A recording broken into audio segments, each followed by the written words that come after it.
Hi, everybody. I'm Jordan Ostroff with LegalEase Marketing, and this is Exhibit A Attorneys, where we interview attorneys and other experts across the country to talk about what it truly takes to be the Exhibit A of a successful lawyer. I feel like, is it Rod Serling from Twilight Zone and all these episodes? Because I'm like, this one's a little bit different. This episode's a little bit different. We're talking with Megan Robinson on the secrets to balancing management and leadership. This has been the single biggest topic, feedback, comment, questions that we have gotten across all of our engagement with all of you is the concept of the lawyer space missing out on management and leadership training and experience and whatnot. And so as those of you who work with Megan know, she is a wonderful coach for attorneys. And so we thought this would be the right topic to speak about when we had Megan on so that we can really dive into some of this balancing management and leadership nadir, issue, dearth, however you want to phrase it, that we have in the legal profession. So today's episode is a little bit different because the topic truly came from you all, our listeners, our watchers, our audience, and those attorneys that we truly hope become better, happier, and more successful. So that's what we'll be talking about today. After this episode, after Megan and I go deep into this topic, you can listen to our previous episode, sort of along similar lines. Sharon V was on last week. She talked about how you rediscover your passions and create a life that you love. So we talked about finding the right practice area, some time management tips. We did go over a 3-minute exercise on how you figure out what you truly like. We're going to circle back to that on Thursday. So now would be a good opportunity to go through it so that you can see if you have these same answers across several days. So that episode's link will be here. And now Megan and I are going to dive into balancing management and leadership. But before that, Megan, if you just want to give a I don't know, brief intro about you for those people not lucky enough to know you. Oh, thank you so much, Jordan. So I'm a business and leadership coach, and I specialize really in that coaching and consulting world, where I find a lot of business owners think that they want a business consultant. And that's great when someone gives you all the plans and a strategy and rolls it all out. The problem is implementing it. And a lot of times those consultants are great at pointing you in the right direction. But when I've started coaching people, and even when I was consulting, it really came into pulling that plan and co-creating something that was more aligned with that business owner's mission and values and vision for the organization. So I've been really bridging together that consultant coaching hat for a long time when I work with lawyers. I'm also the president of ATD Chai Chicagoland chapter. That's the Association for Talent Development. I'm a certified DISC trainer and John Maxwell coach. I didn't know about the disc thing. That's awesome. Yeah, I love DISC. I've been using it for a long time. Did I tell you I guess I didn't tell you my disc experience. Ooh. So it's mostly positive. So I was like, oh, this is so awesome. Like we'll get insight into everybody. And I was like, this will be a great thing to figure out hiring. Like we'll look at what are the right profiles for the right positions. And so I went through, I had everybody at my office do it. And I got a couple of our other prior attorneys who had left for obviously on positive terms. I was like, hey, will you do me a favor?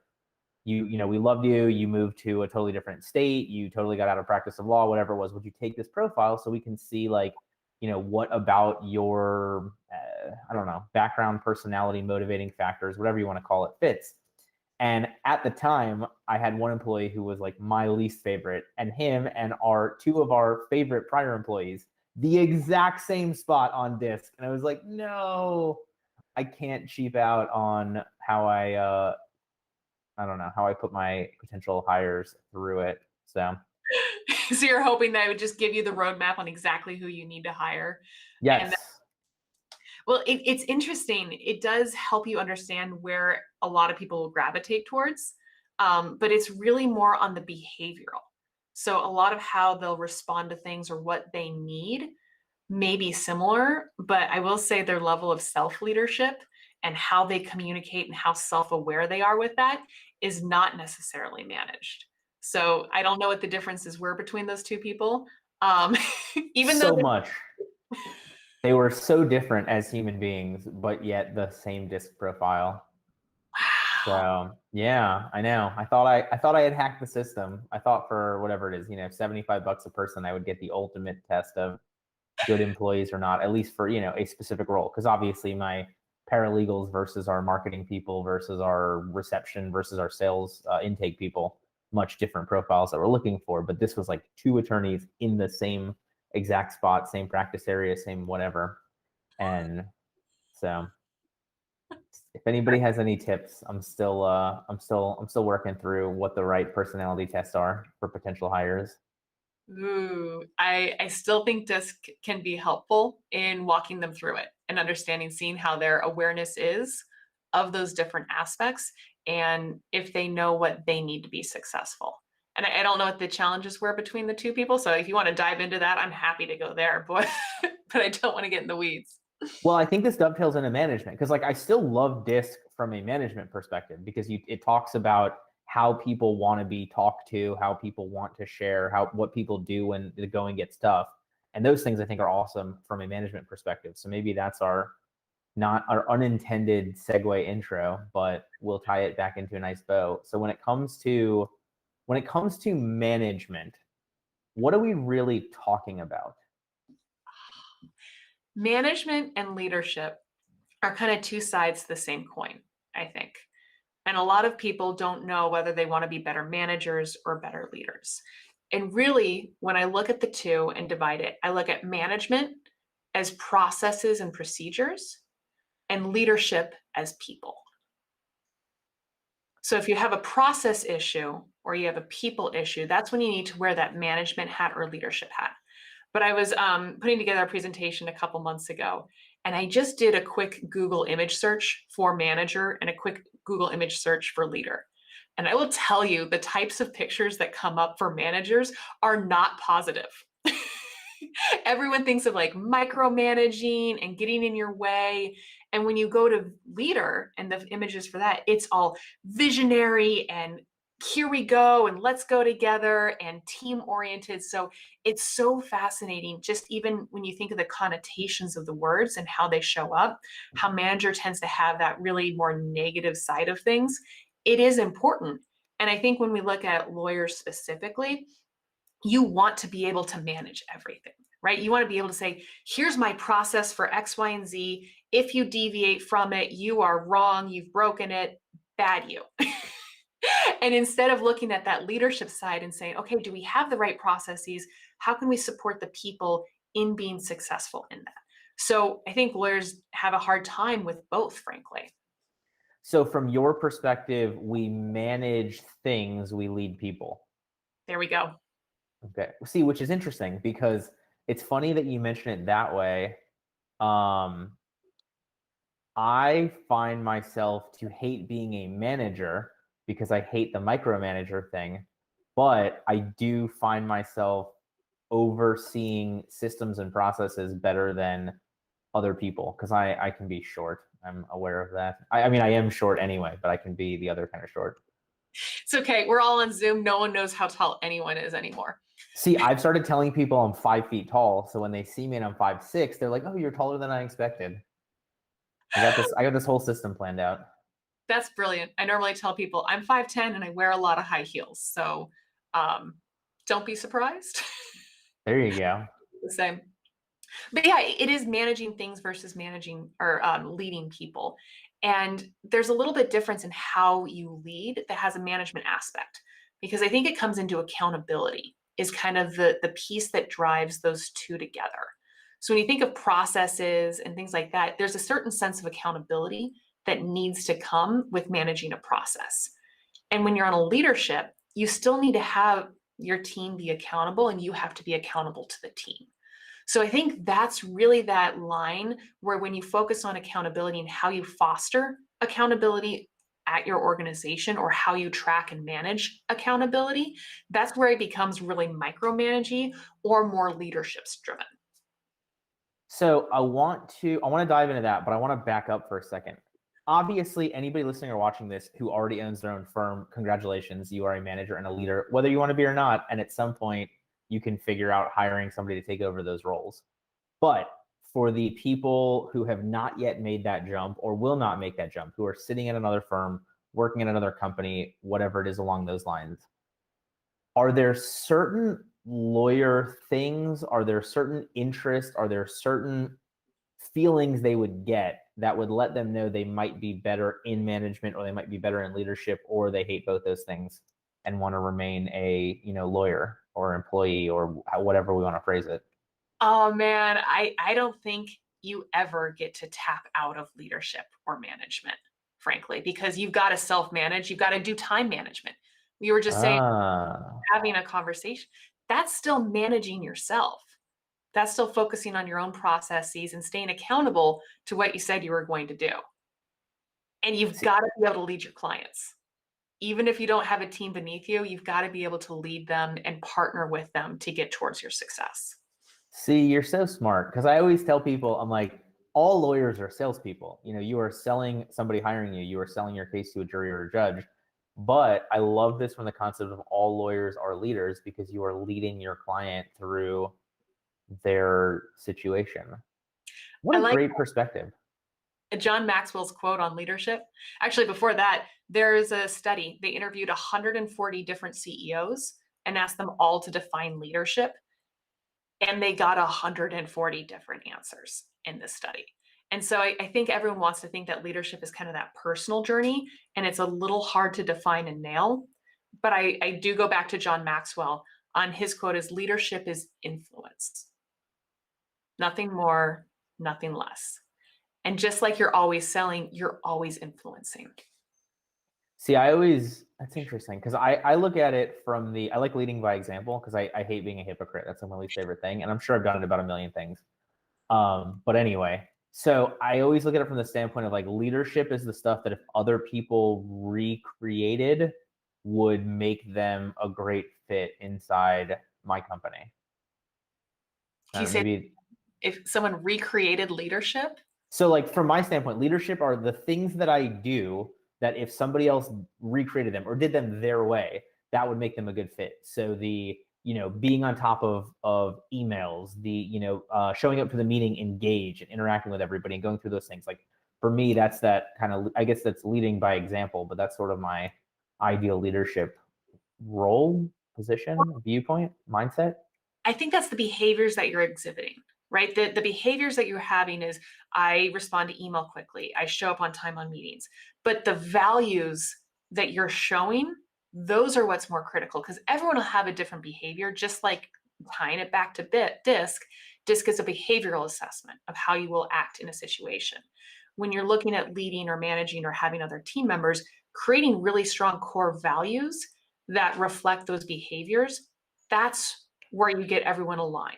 So if your core value is respecting others, let's say, and you show respecting others through being on time for meetings and responding promptly, that's what that means to you, and that's how you tie it to the core value. When you hire people, or when you look at what that is, aligning them to those core values, and even I'm going to say managing or leading them back to those core values when you do have a situation or when something deviates, it gives you that set of criteria or really expectations that you can set. I love that, because you did totally nail that in why those are the things that matter to me, because of what you talked about. Like, for me, time is worth everything. I mean, that's more important to me than money. And so those things help honor other people's time, which goes back to the respect factor. I think you're big on respect. I already knew that about you. I took a wild guess, not too much of a guess, but yeah, knowing that the people that you hire, you want them to have a high respect for others as well. That's what's going to be most important. And then when they do something that doesn't respect others, you're able to come back to that agreement and say, this is how it felt like it misaligned with her values. Or even help me understand how this behavior aligns with our core values.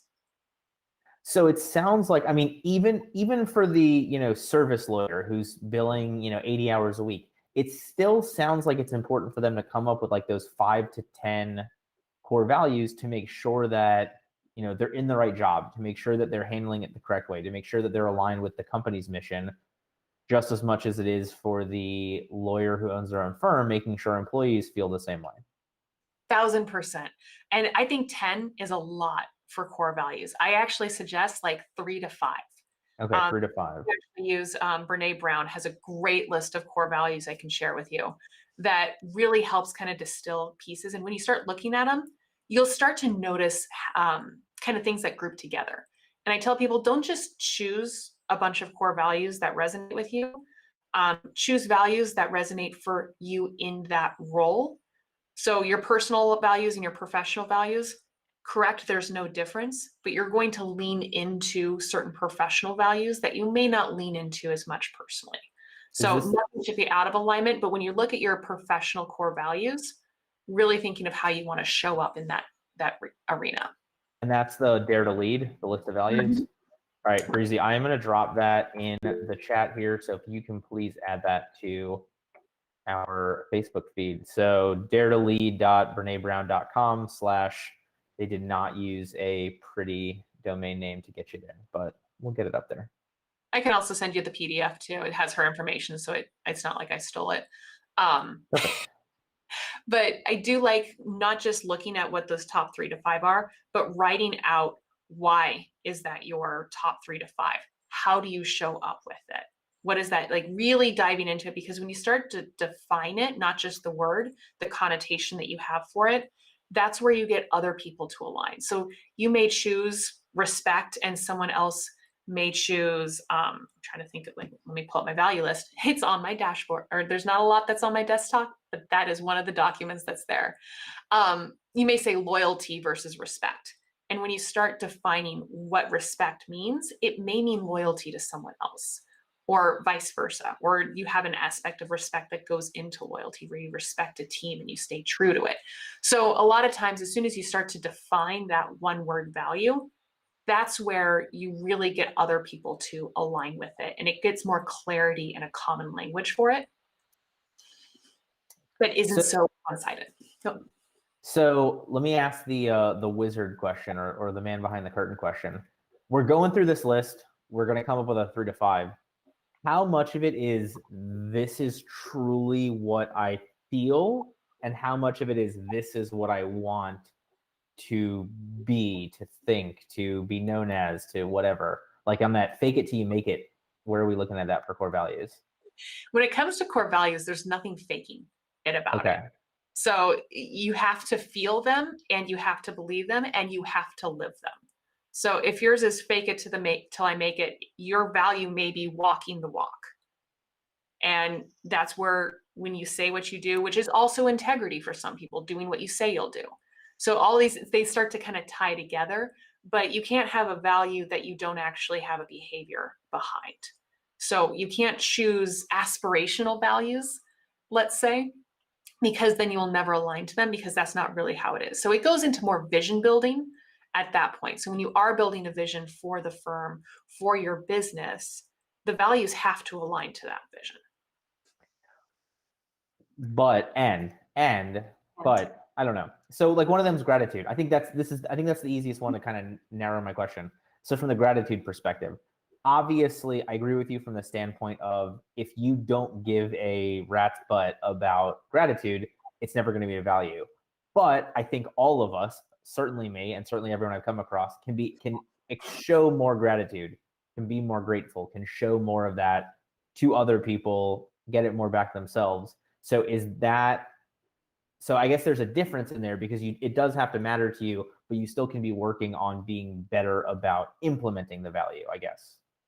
I think that goes into strategic planning, or even management, we'll say. The processes that you have for your company, for your business, for your firm, those processes should reflect your core values. So if you say that your core value is gratitude, great. What are you doing to exemplify gratitude in your practice? Are you writing thank you notes to all of your clients, telling them that you're grateful? Are you doing social media shout outs for them? Do you have a partners page on your website that thanks all of your strategic partners? All of those are ways that gratitude can show up really clearly, that are part of your business practice and process. So you can manage and you can lead with gratitude. So, all right. So we've got this lawyer. We know that we, I guess, want to be better as leaders and managers. I think that's probably kind of the first step, to then dive into this list of values, to then flush out the actions that we take to show these values in a genuine and authentic manner? And then how do we get better at it? What's your insight, wisdom, guidance, expertise on that part of this management leadership huzzah? How do we get better at our values, or how do we get better at being a manager or being a leader? The second one. How do we get better at being manager or leader? The first is building up the awareness and the desire, right? If you don't have desire to be a better leader or better manager, you're not going to be a better leader. And no one can force you to do that. People ask, how do you actually coach leadership? Like, well, if someone doesn't want to be coached, if someone doesn't want to get better at it, they won't.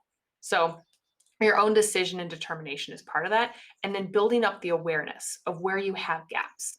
If you are doing a value exercise or you are doing a leadership audit, really recognizing or doing a 360 will help you understand, where are some of my leadership gaps? How am I managing could be improved? Where are the processes that I'm missing? And doing a little bit of that internal audit, external audit, but understanding that awareness, or even working, obviously, with a coach to help understand, here's where some of my gaps might be.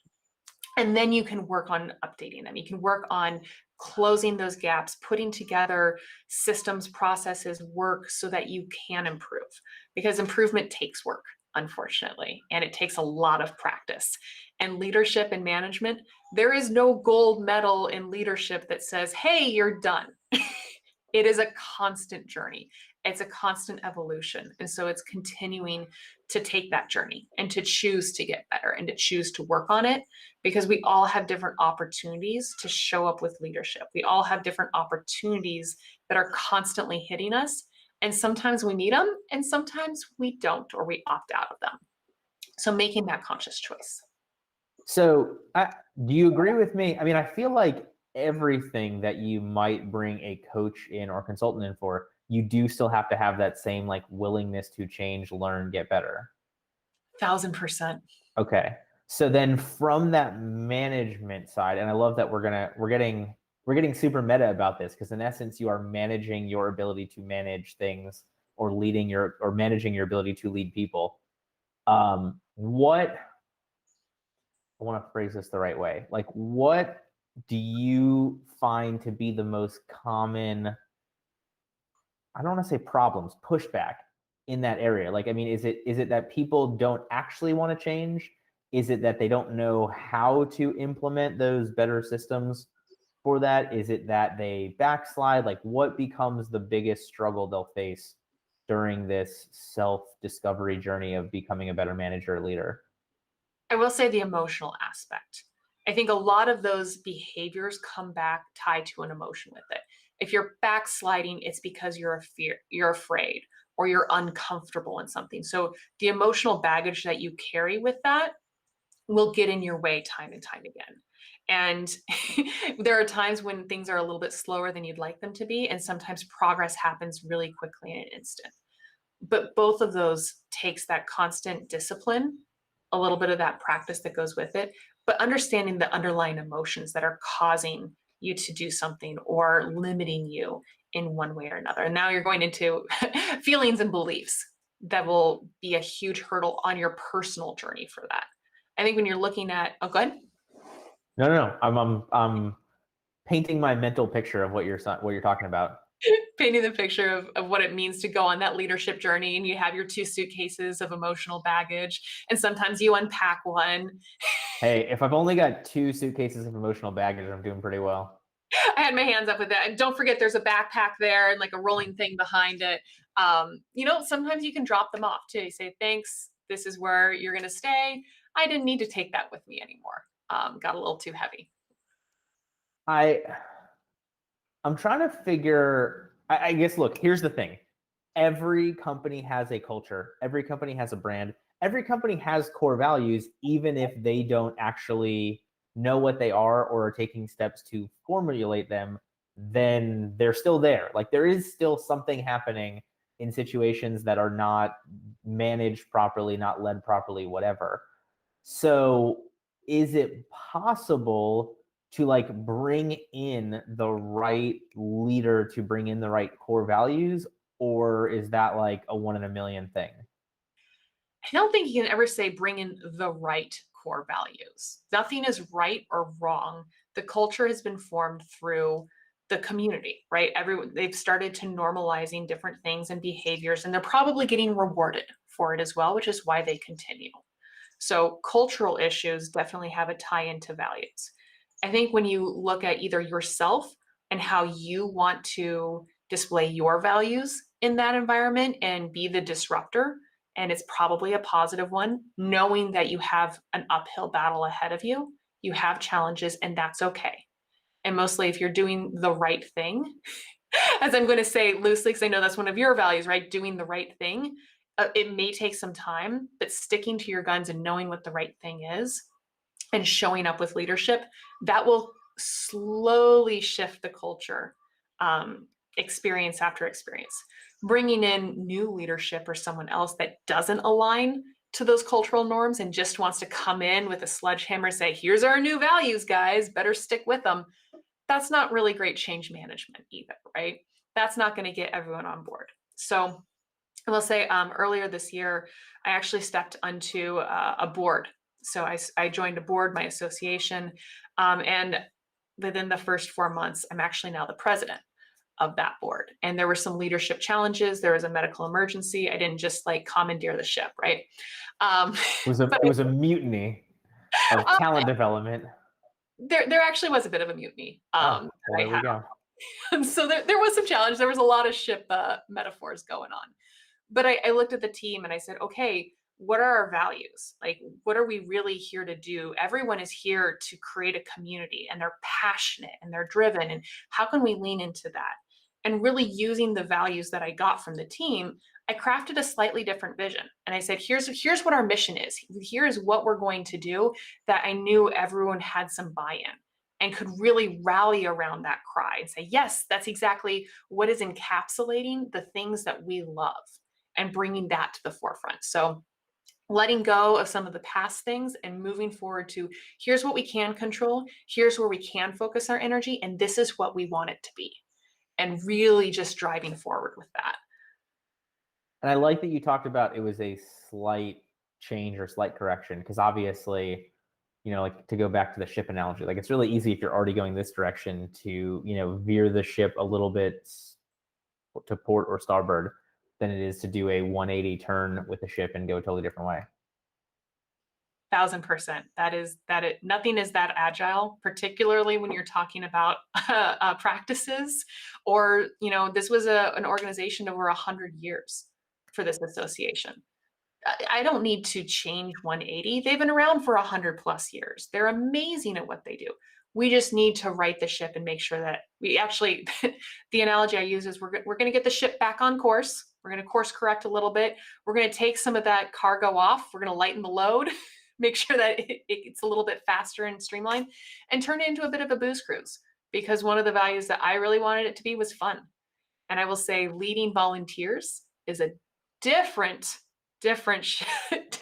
circus than leading employees, because they're there voluntarily. So making sure that fun and joy was part of those values that we went with was really important for that team. So from the law firm perspective, normally when we talk about the differences between law firms, we talk about it from different practice areas, from different firm sizes, from different locations. From a leadership perspective, are we going to find our differences the same way, or is it really just truly that, mostly the individual nature of the owner, head of the firm, with a little bit of that, willingness to group think some of this?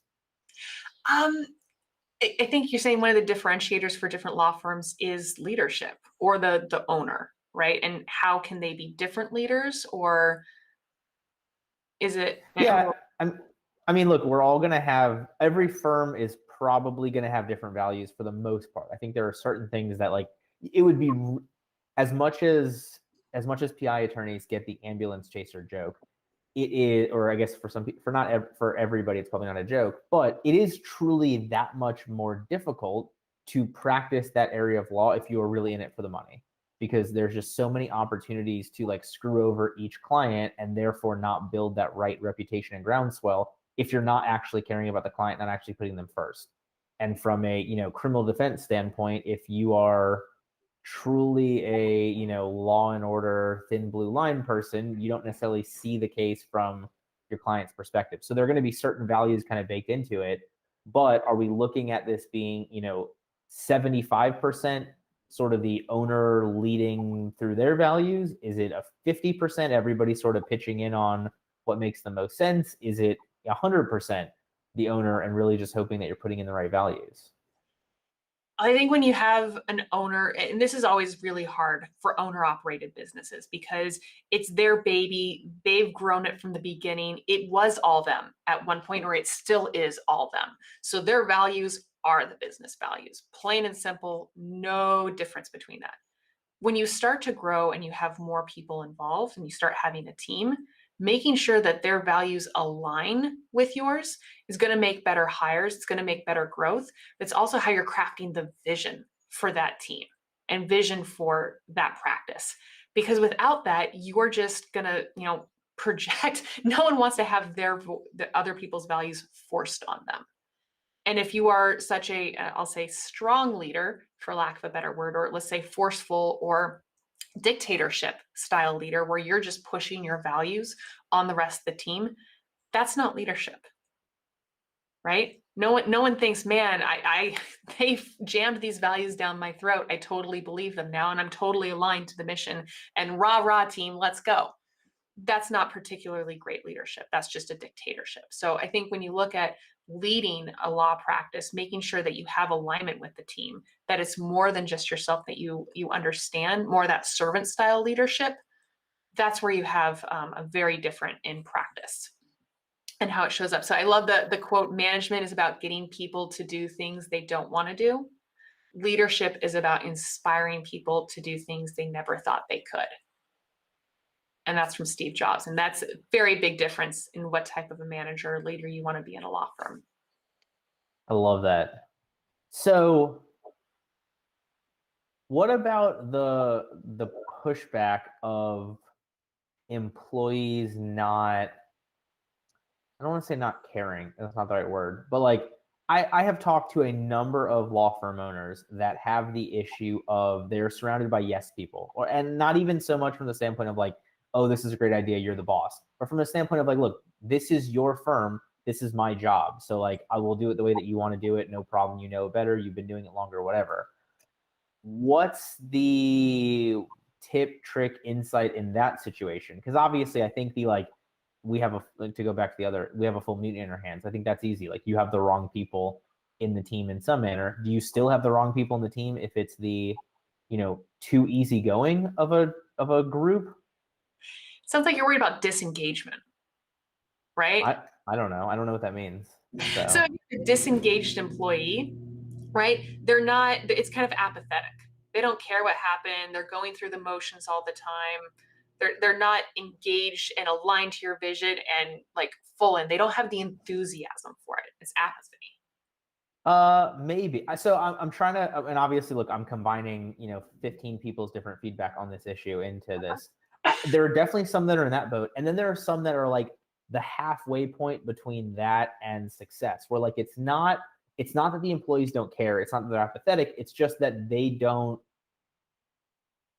owner cares that much more, and so the employees are willing to follow, with the smile, with the right face, with common sense, with whatever.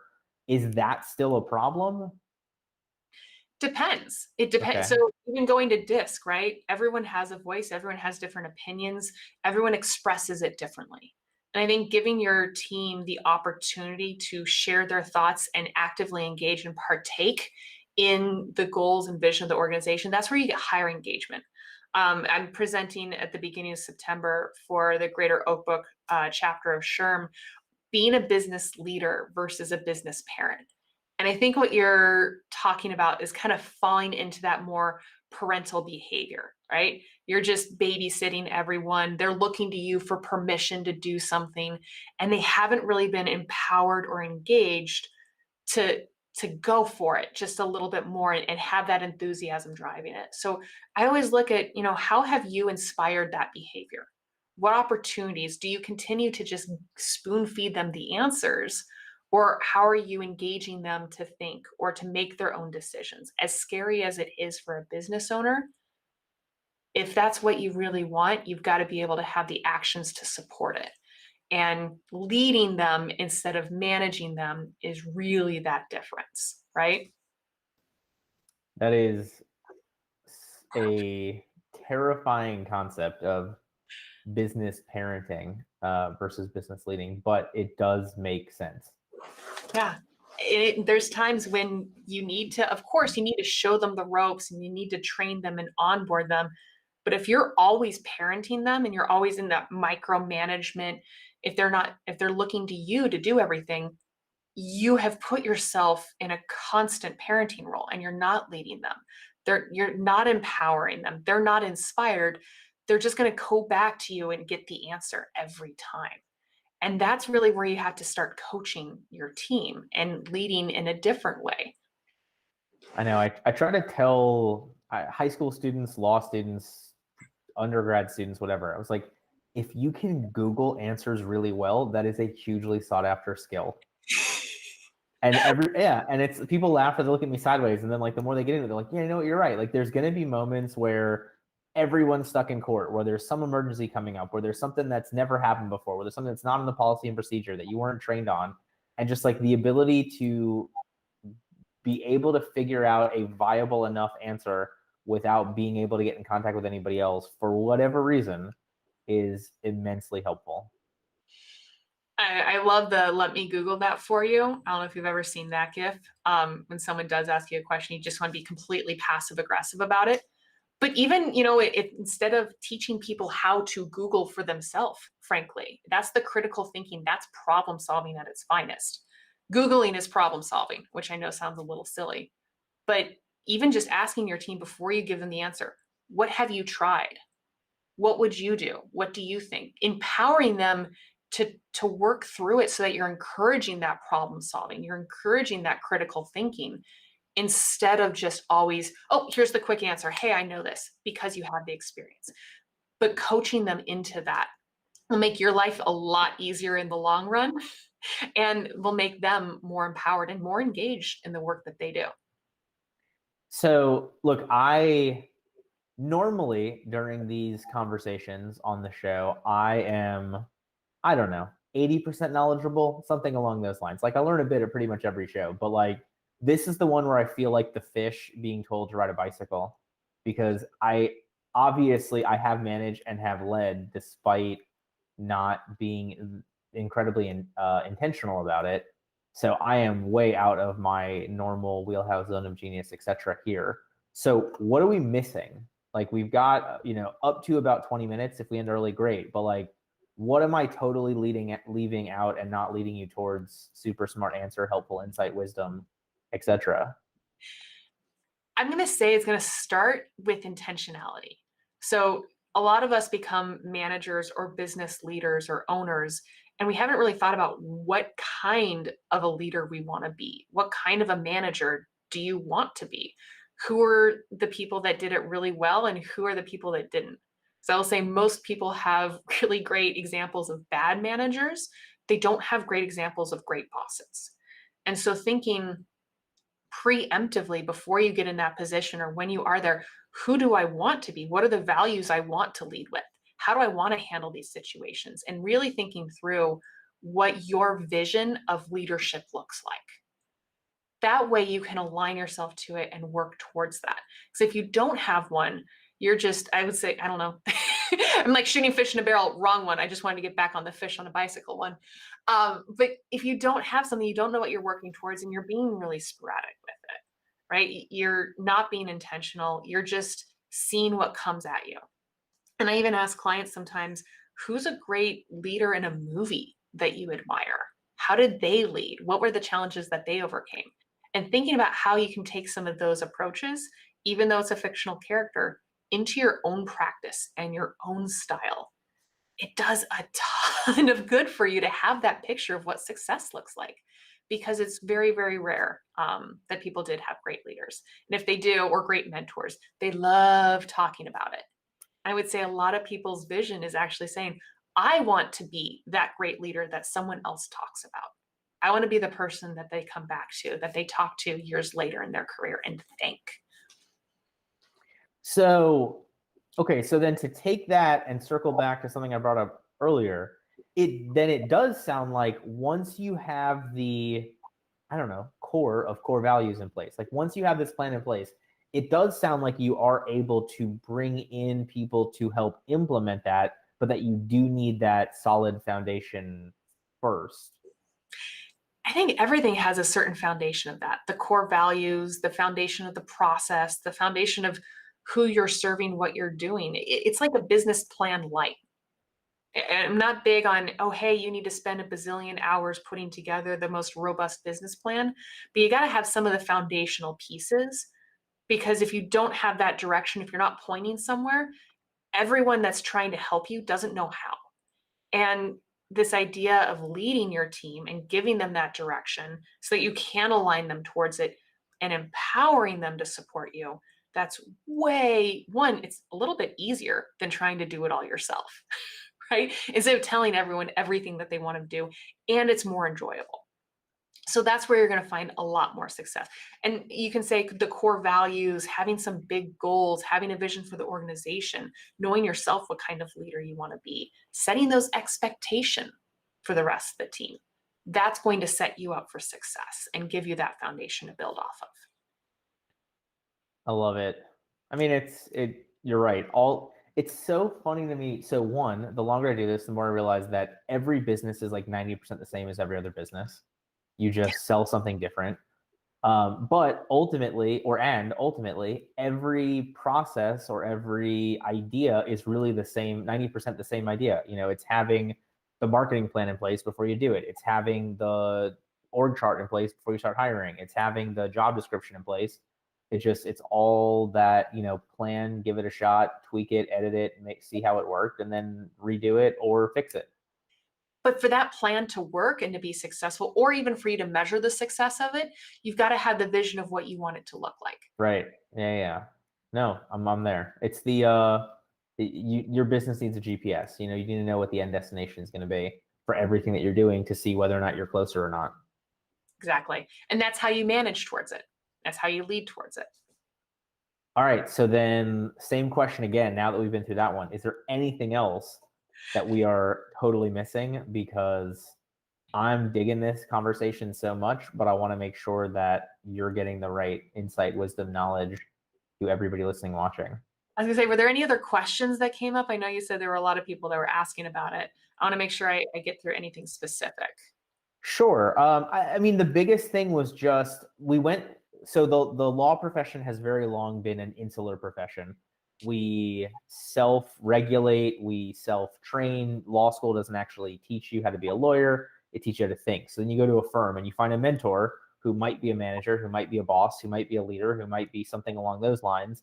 And then you're there for long enough to learn from them, and you continue to move up, and then you start training the next batch in some manner. And now what we've seen through especially COVID over the last 2 years, a lot of people forcibly having to open up their own firms, a lot of people forcibly having to change jobs, a lot of lawyers really hitting I don't want to say even rough patch, but just a drastic change, and therefore losing that mentorship aspect, that management aspect, that leadership aspect from the receiver of that, just as much as law firm owners being concerned about being the giver of those things to other attorneys, other employees, mentees, etc.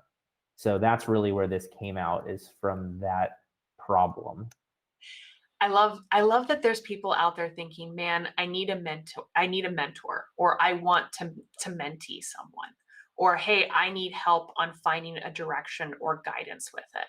And that is so critical, obviously in the legal industry, but I will say any entrepreneur, because a lot of these lawyers are finding themselves in an entrepreneur position. And when you do that, there are tons of things you don't know and some things that you do. And finding resources, coaches, consultants, other people that are going through the same thing that you can create those shared experiences with is an incredibly powerful resource. So the fact that everyone's already looking for support as they go through this transition, I would say is kind of rare. frankly, where you're used to having that mentor-mentee relationship. So it's incredibly, I'd say, refreshing. And that's right. I'm using the word refreshing with the law industry, the practice. But having something like that built in, I think, is really, really powerful. I'd say a lot of those relationships are probably much more dysfunctional. So if you don't have one of them, you're idealizing what it would be like to have this amazing mentor that would just give you all the answers. And I'd say most likely that's not really the case. Well, and then to take that and backtrack to your, movie leader, I liked Suits at least for the first, I don't know, 8 years. And I was like, oh, they're awesome. But then when you really break down every episode, it's like, forget ethics. Let's just blackmail people into doing what we want, like every, 45 minutes. And also having a completely fake lawyer who like hacked into Harvard to get a fake degree. I don't know, whatever it was by whatever season they finally did anything along those lines. So like there is this concept of like really, I don't know. The only law show I have seen to be somewhat realistic was The Grinder with Rob Lowe and one of the Savage brothers. I don't know if you saw it. No. So I'm the only one who thought it was funny. I thought it was hilarious. They're brothers. Rob Lowe plays a TV lawyer on a show called The Grinder, and then they go on hiatus or he has a breakdown, whatever it was, and he comes home to the actual family's law firm to see what it's really like, which is run by Fred Savage or Ben Savage. I apologize for not remembering which one. And it was so funny because like they were so over the top dry. I was like, but that's the realistic part, and it was done for laughs. Whereas like every other show is like, hey, let's, this person came in at 10. We're going to trial in 20 minutes on this huge, gigantic case. And we found this missing evidence and the real killer runs in at the last minute. And, all these crazy things that never happen because it is kind of dry and boring. And I don't even remember what I was going for with this. So you end up stuck with like these mentors or these fake TV mentors who really are awful attorneys. No offense to Harvey Specter or Denny Crane or whomever else, but like they'd probably be disbarred really quickly or in jail for the things that happen on TV shows in real law practice. Well, I think what you're bringing up a great point is like linear thinking of, oh, I want to find an example for it. Let me look at other lawyers on TV. I would say expand what it means to be a leader to any industry or any profession. I don't care if you're watching Braveheart or if you're watching some Airbud. There's still different ways that people are mentoring and leading people in those movies that you can still apply to your practice and your style. So you don't have to find an example that's in your industry.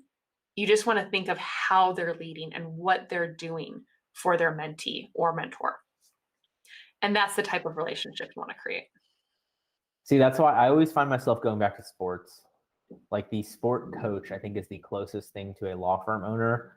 The problem being law firm owners don't also have an owner and a bunch of assistant coaches and nutritionists and 7,000 other people. But the concept of like when they interview a coach, especially after a bad game, like especially after when everybody, pooped the bed, what do they do? Is it their fault? Is it their player's fault? Is it, and that's always what I find to be the easiest way to learn leadership is really looking at professional coaches, how they handle the really crummy games.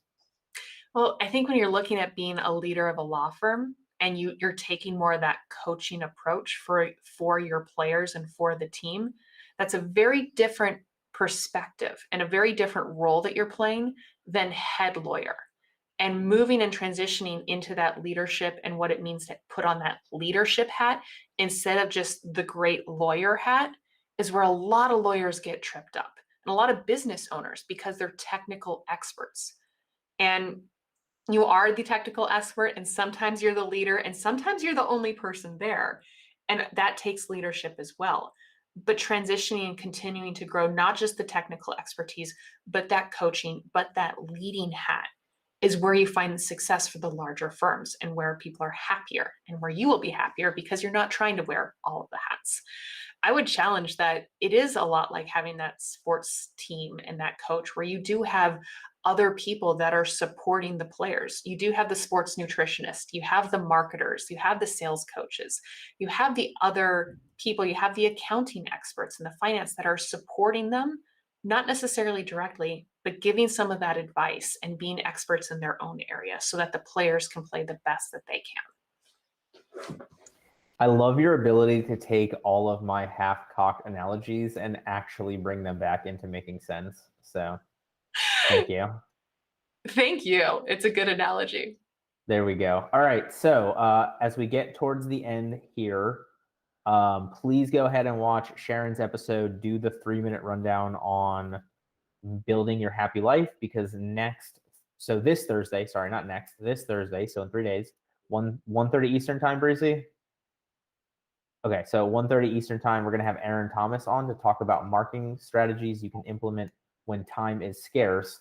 But during that episode, we are going to redo our 3-minute run from Sharon V's episode. So you want to catch it now, otherwise it'll be really awkward when you're listening to that episode. So that'll be at Thursday at 1:30 with Aaron Thomas on marketing strategies you can implement when time is scarce, which it should be for all of us, because it's always ticking and you can never get more time. Really sad, but also important to keep in mind. But enough about that, because I'm not going to let Megan go without that final nugget of wisdom, that biggest takeaway. If somebody's been listening to this for the last 50-something minutes and they remember nothing that we said, what is your biggest piece of advice on how they can be the exhibit A of a successful attorney? It can be management and leadership focused, something we've already talked about. It can be something totally different. But if you can talk into the brain of as many attorneys as possible, what would you want to make sure stuck in there?